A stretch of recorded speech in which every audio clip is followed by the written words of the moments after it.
এইটো আমাৰ ৰুম।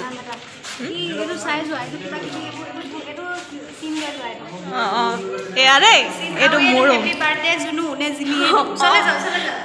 এয়া জিনু মোৰ বা।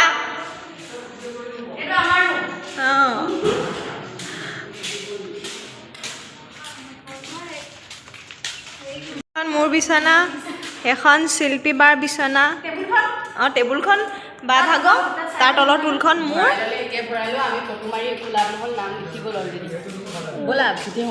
নাম লিখি থৈছো আমি বিচনাৰ নাম লিখি থৈছো।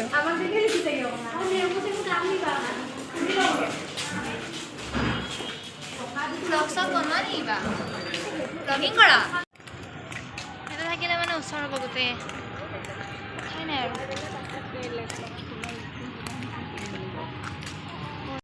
হাই হাঁহি দিয়া কবিতা হাঁহি দিয়া। বৰ দিগদাৰ বাপেক মাকৰ চাকৰি থাকিলে ল'ৰা সৰু হৈ থাকিলে বহুত দিগদাৰ হয়